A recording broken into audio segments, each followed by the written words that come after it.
A pleasure to have you join us today on the program Healthy Living. I'm at Desu so again today we want to look at hypertension. What are the symptoms? What are the causes of hypertension? Are there treatments and management? What can one actually do where there is no doctor, where you're just there on your own and then this sudden attack comes on you? What are you going to do? What can you do for yourself? What can people around you do as first aid to help you before you get to a doctor? Are you indulging in self-medication? The doctors will tell us if self-medication is good or not, if we should continue to do self-medication or not. These are many more we're going to be looking at today on the program Healthy Living, more so when the world is going to celebrate Hypertension Day. 17th May, 17th May is going to be that special day set aside to create more awareness on this disease called hypertension, what you should do, what you should know. All right, today I'm going to be joined by Dr. Mrs. Isosa Ogbomo. She's a consultant cardiologist from the University of Benin Teaching Hospital. Hello, doctor. Good afternoon. Happy to have you join us. Thank you. And we are expecting Dr. Akinwumi Ojo, is a senior registrar, cardiology unit, University of Benin Teaching Hospital. So we just do our thing, like woman to woman, girl, girl, till Dr. Ojo joins us. All right, doctor, when we're talking about hypertension, can you just please tell us in a layman's language what hypertension is? All right, thank you very much. Hypertension means elevated blood pressure. So by way of definition, hypertension is defined as persistently elevated blood pressure greater than or equal to 140/90. Okay. Persistently elevated blood pressure greater than or equal to 140/90. So how do we identify somebody who is hypertensive? Usually we will ask that person to measure his blood pressure on the arm. And once the blood pressure is measured on 2 or more occasions and is greater than or equal to 140/90, then we say this person is hypertensive. Okay, can I just do that by myself, or do I need a doctor to measure my blood pressure? Okay. Before now, you will say, oh, you need a doctor to measure your blood pressure. But right now, we have various digital devices, so you can actually buy your own device and monitor your blood pressure on your own. Now, this month of May has been set aside to increase awareness. In particular, the 17th day of May is celebrated all over the world to mark World Hypertension Day, to encourage everyone 18 years and above to check their blood pressure. But the only disadvantage about checking your blood pressure on your own, how will you know that this blood pressure I've taken is normal or abnormal? That's where the healthcare personnel comes in. Because someone might take their blood pressure and they can't interpret it and they don't know the meaning. But yes, for those who are hypertensive already, who have been diagnosed with having hypertension, they've been seeing their caregivers, they have been counseled on how to take their blood pressure on their own. And home blood pressure readings for those who are hypertensive is also part of our ways of managing and monitoring our patients who are hypertensive already.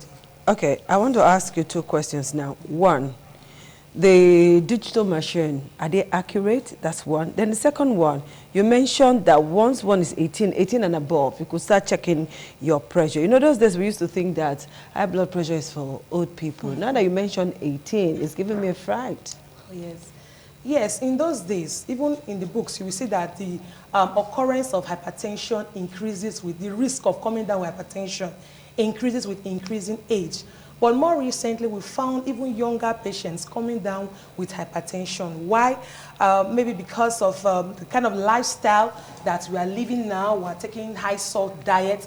We are having sedentary lifestyle. We smoke cigarette now from younger ages. Some may have family history of hypertension, risk factors like weight, obesity, cigarette smoking. People smoke all sorts of things these days. Most times we eat out, we eat processed foods that has excess salt in them. So these are all risk factors that increase the occurrence of hypertension even in our youths. Okay, I'll come back to ask you a question about this eating out, because it seems to be the norm now when a lot of persons are very busy. But we're going to take a very short break to allow Dr. Akinwumi join us. So we're taking a short break now. All right, thank you so much for staying tuned. The program is Healthy Living on ITV, and we're looking at hypertension, which is like an everyday occurrence now. Most painful thing about it is that a lot of persons don't know that they have it. And some other persons will just wish it away. It's not my portion, you know, all of that kind of a thing. That's why we're bringing this now, so that you will know what to do, especially where there is no doctor to attend to you, at least to know what to do as first aid before you see a doctor. All right, Dr. Ojo Akinwumi, thank you so much for joining us as a senior registrar at the cardiology unit of University of Benin Teaching Hospital. Doctor, it's a pleasure to have you join us again. Thank you very much. Okay, all right, let me talk to Dr. Ogboma now.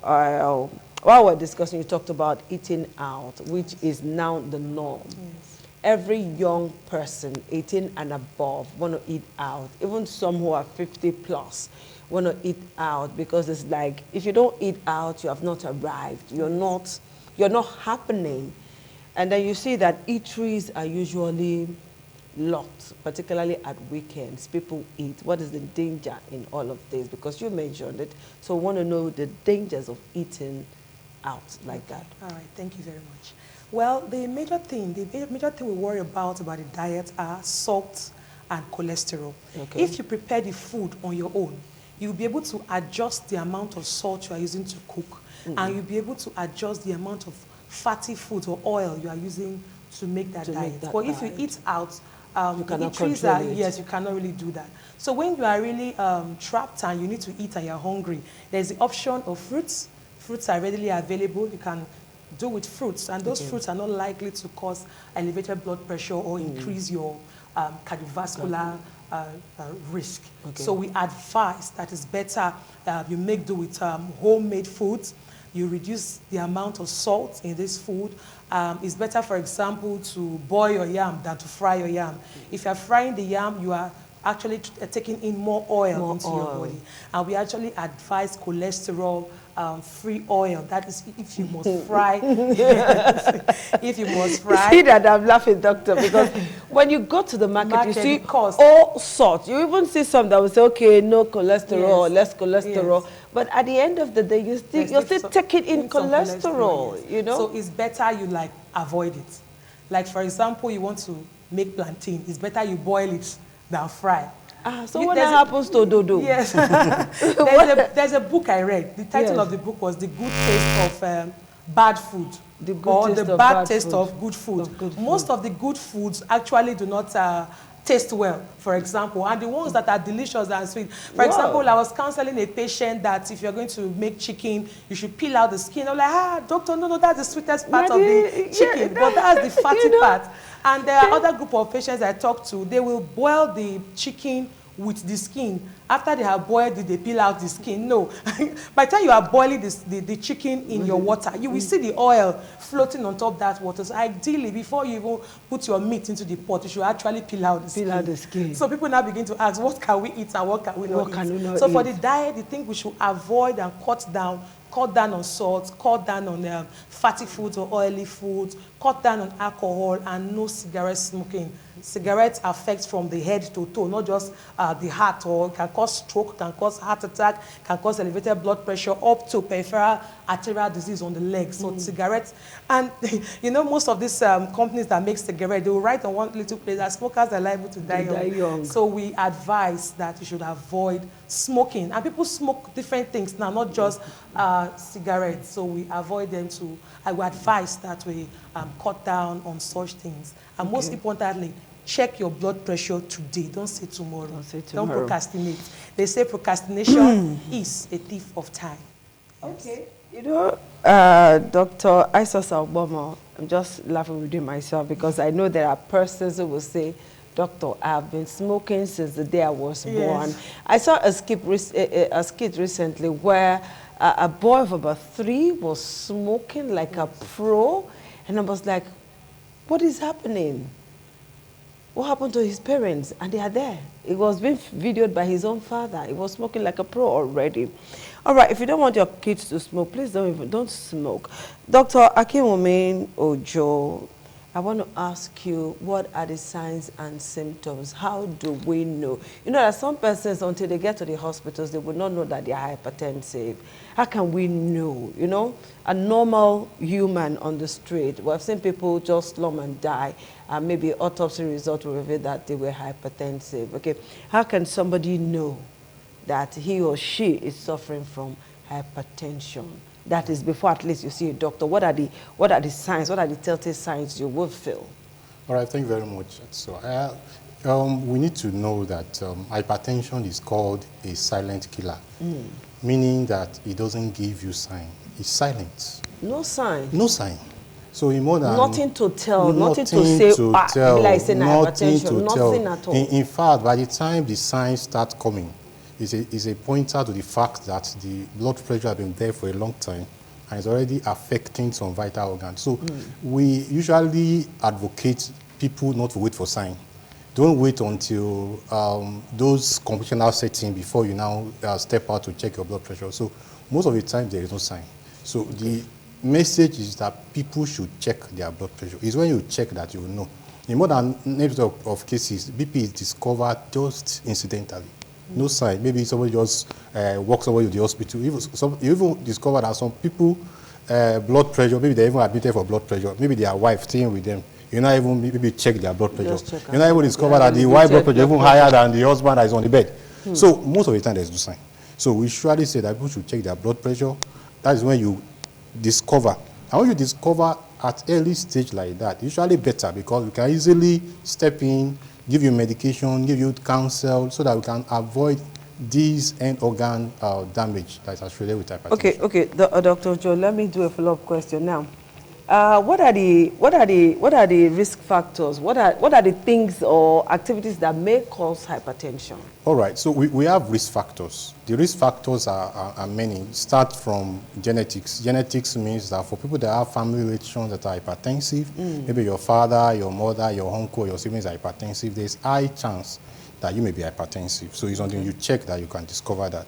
Also, the black race itself, the fact that we are black, it also puts us at risk of hypertension. Male's gender is also a risk factor. Then we now talk of other things. Male gender? Yes. So that means we usually is predominant in male than in female? Yes, it will bring male and female together. Hypertension is actually higher in males compared with females. Wow. Yes. Especially at some less than 55 years, it's higher. But at women reach their post-menopausal age, the balance up at that stage.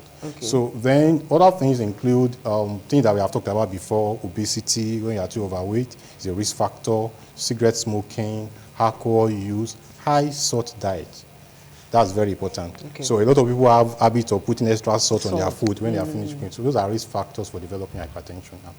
Okay, Dr. Sosa, you know that sometimes when women are pregnant, they come down with hypertension, diabetes, and all of that. Why?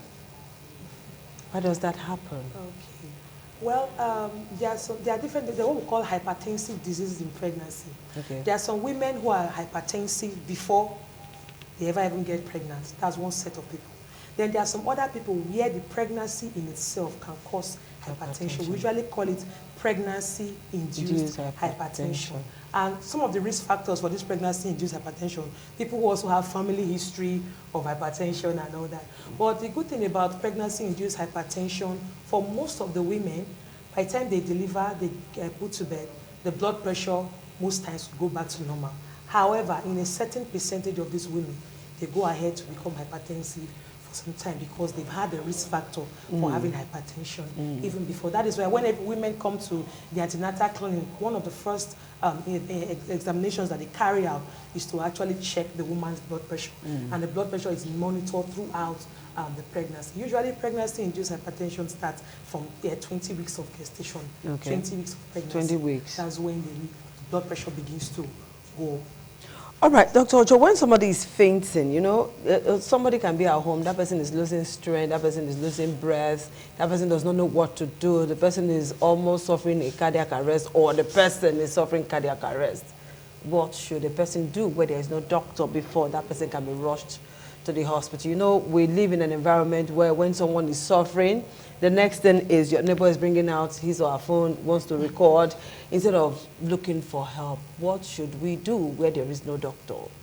Thank you very much. That's a call to general talk. We need to increase our emergency services, our ambulance service. In developed country, we have ambulance service in which when you have issues like this, you call 911. Does UPTH have advanced so service? I asked you a question now, Doctor. UPTH is one of the biggest. It's available in Edo State now. Edo State, yes. They have an ambulance now, and there's actually some form of emergency response in Edo State. Now. In Benin City now, Okay. Yes. So there's a number you can actually I think that started in the last. That started like 1 month ago. Yes, you're right. Yes. So because a lot of but we need more. A lot of things that Thank people you. do for such people can be wrong.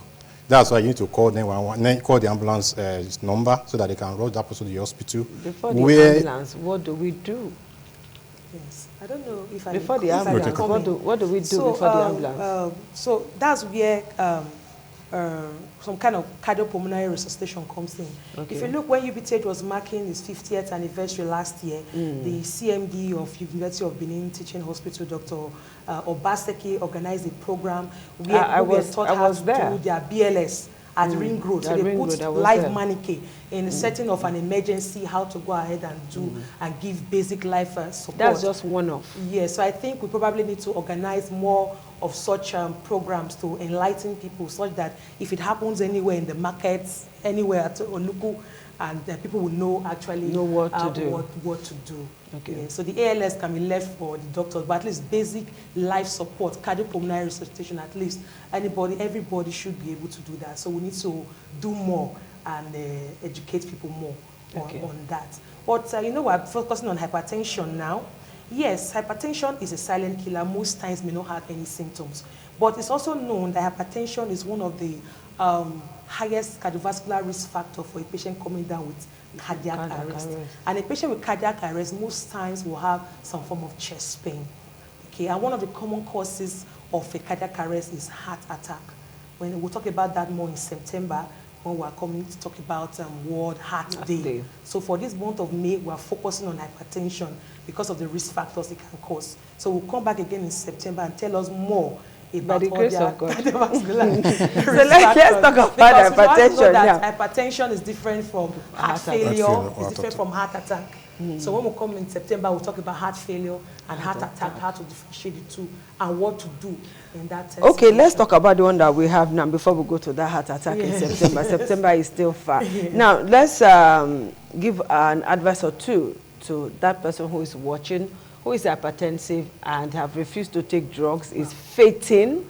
We're going to do this in the next 2 minutes. The person is fainting. A lot of us do that. Yes, Say, I was hypertensive before. Now I'm okay. I've been prayed for. Is it curable?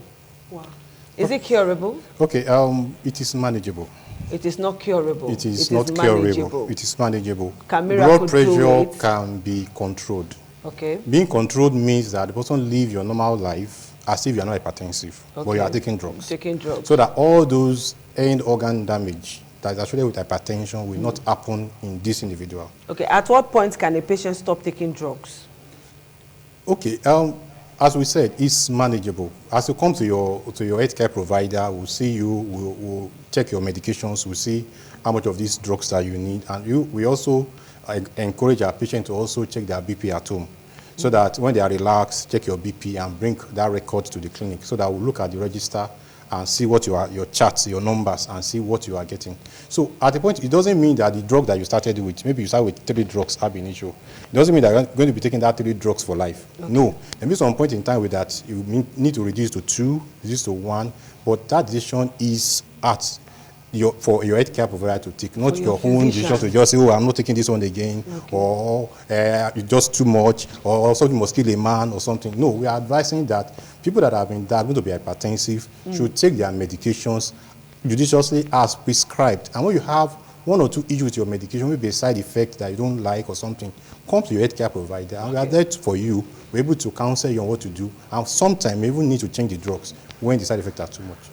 Okay, Dr. Esosa, let's do a 20 seconds advice before we leave now. Time is up. Okay, for those who are not hypertensive or you don't know your number of your blood pressure, I advise you to get yourself checked quickly as soon as possible.